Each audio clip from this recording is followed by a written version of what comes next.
Let's continue a bit. Hours. I speak so slowly because I always walk in this place with shivers, admiration, and amazement. Let's continue our exploration. One of the most amazing sites, I remind you, I place it in the top 3 most important places of antiquity that you must see. Yes, undoubtedly, let's say in Asia Minor, it definitely ranks in my personal top 3. We are in Aizawa. This is a temple that will show us everything, my friends.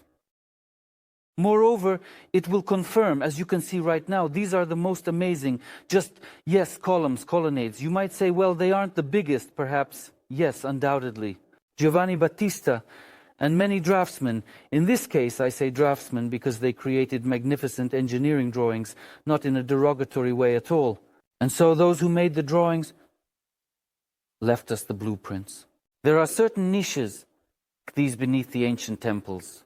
Giovanni Battista even wrote that when I descended, I had the opportunity to explore the underground parts beneath the ancient structures. I found there immeasurably or infinitely more than even on the surface. The surface was already destroyed. And what's beneath them, which is never talked about at all. And what does it mean? Never talked about. Who doesn't talk about it? Historians don't talk about it. They always depict the ancient temple from above. They will never show you anything from below. What's beneath? The great temple of Baalbek, beneath Didyma, here, beneath. Absolutely every ancient structure, not just temples. We call the temple a type of structure with these kinds of columns, which are depicted in the engravings of all the ruinists, because ruinism is primarily connected directly to antiquity. This is a specific type of structure. Any others, like baths or even colonnades, we will encounter. If we have colonnades with ceilings, then beneath them we will find what can be called an arched foundation. Now we are going to go down. Hold your breath, because what you are about to see is the most precious and crucial for understanding all of antiquity. What they do in Italy and Greece is they pour concrete right away. Just right away. They preserved it for us here. This is an incredibly unique place. It has been preserved only because it's all in the depths. In the depths, in the depths, in such depth that it's just impossible to get to this depth. And now, as we embark on this journey, we are going to descend into the most amazing mystery in the Holy of Holies, where nothing is really clear, to explore and understand the profound and intricate aspects of this sacred place. Here, Christine, let's stay here, and I'll show so our viewers can see, because this is a simulated, that is, a made-up staircase. It shouldn't be here. We don't know what it was like originally, where and how. Behind me you see, friends, a block of monstrous size. Even this block, it's so huge that it makes your head spin.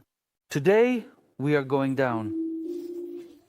This is everywhere, so you understand it's an absolute system, but we are descending into a place that completely wipes out all the lies about antiquity, because to talk about the tree but not mention its roots, that's not just reckless, it's criminal. The roots of the tree are equal to the crown. For example, if the crown is like this, then the roots will be the same, because otherwise they won't be able to nourish it proportionally. The crown grows proportionally to the roots. So it is with ancient temples. If you see a structure, you should understand that beneath it is what we are entering now. Let's go down. This really reminds me of the tombs in Egypt. It looks a lot like mines. Now I'm going to go a bit deeper into the details of our exploration, and then we'll call Christina to join us. Christine, let's quietly and carefully go down the path. We won't torture our viewers with unnecessary suspense. This temple, you've all seen it already in previous episodes, but every time you visit, you feel some kind of breathlessness and awe.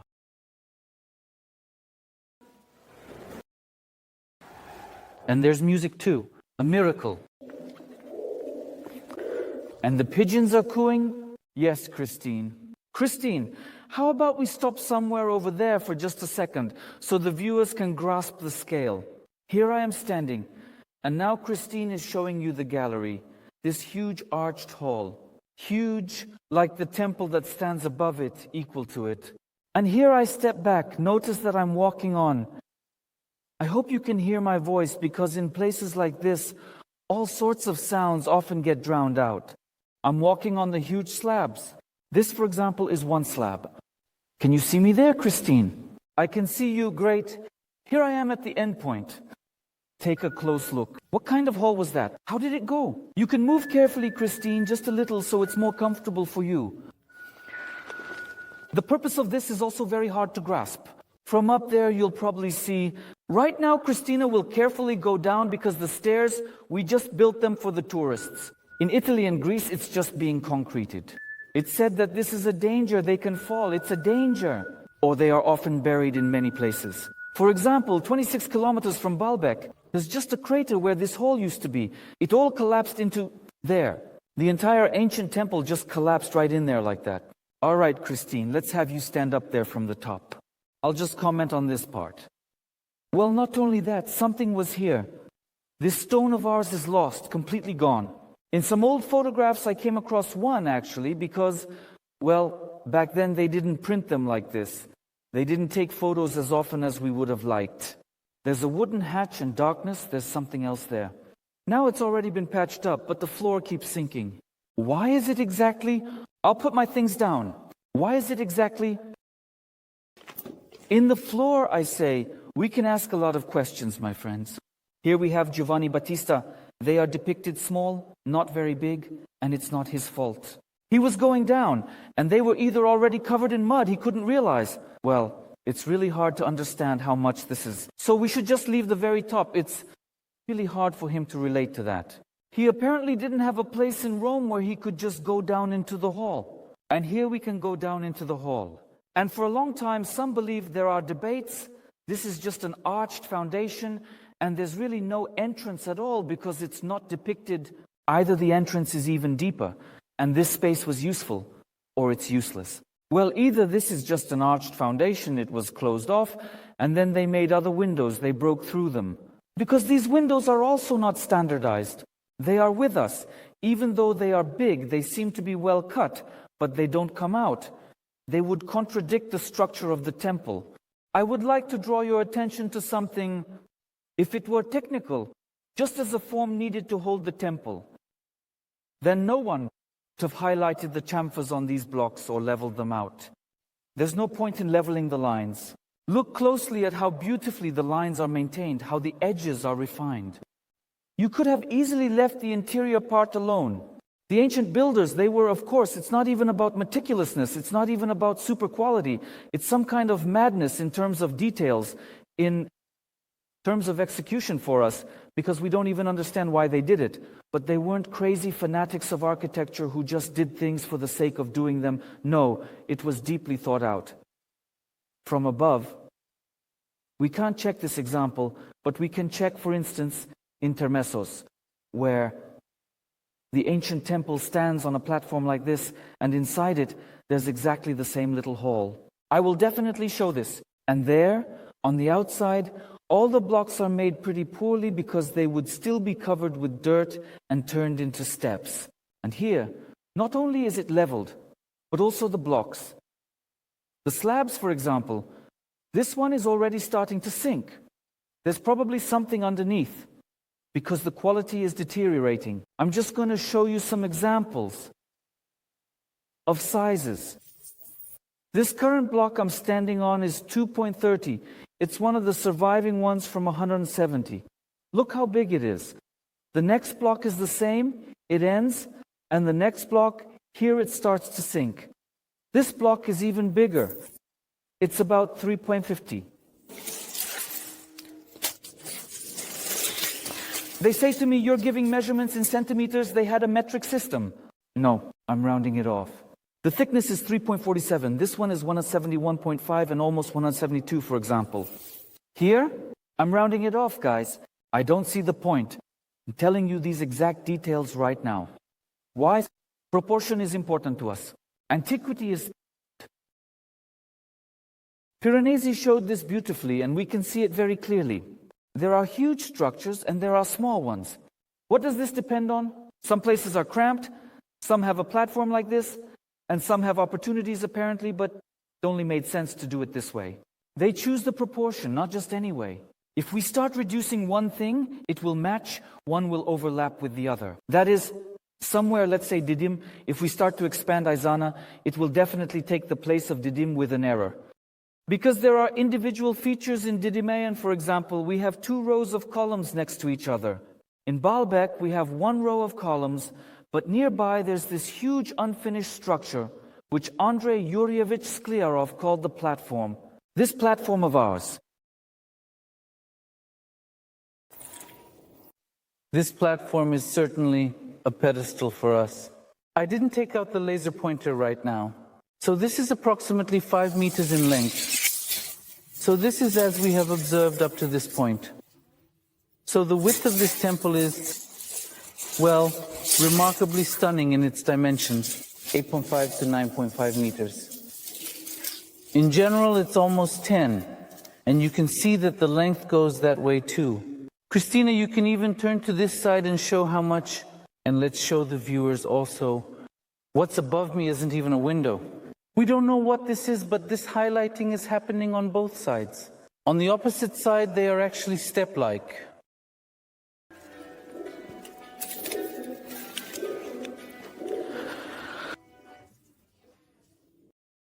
The first time I walked into Izanoy, I just burst into tears. Right now, I'm a bit calmer. Well, I mean, I'm already adapted, but back then I couldn't. This is called cultural shock. I'm an impressionable person. You stand in the midst of this amazing light. It falls from here and there, depending on where the sun is coming from. Towards you, it lights up all the feelings, just like when you stand in the temples of Egypt, when it's illuminated above you. There's also music here, a brilliant idea. The temperature here is the same in winter. It's the same in winter here. In winter it's warmer here, and in summer it's cooler. But let's go, and take a look at a few details about what I was telling you, because I've already worn everyone out. But even with the great Piranesi friends, thank you so much, Christina. Even with the great Giovanni Battista, listen, what a fantastic thing. Does it look that way on camera, right? Wow, it's massive, right? Even the great Piranesi didn't capture these underground halls like this. Yeah, you know, I've even walked around a bit. You can see the proportions, they're huge. Thank you very much. I'll just show our viewers it's even polished. If this were a technical, not even a floor, but a technical space, more like a shape. It's necessary like a foundation. No one would choose to fit the slabs together so carefully, and they just matched right away. Right now they've spread out a bit, but there's still a minimal distance between them. Oh, the music is still playing for us. Straight up, you know, and even talking, and I don't even want to talk. In general, friends, Izanoy is the most magnificent place to visit if you want to understand antiquity as it is, its entirety, the roots, so to speak. Well, we've now reached the root, and we're literally, in every sense, in its underground part. We'll shoot some more 360-degree footage, and you'll be able to peek in, see the windows and how they're carved, and this part, for example, which is very step-like, because the camera will lift us up 4 meters, allowing for some great shots.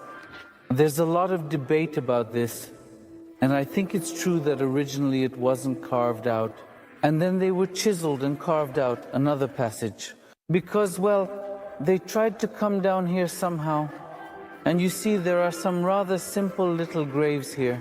Speaking of incomparability, we're told that this was built by the Romans.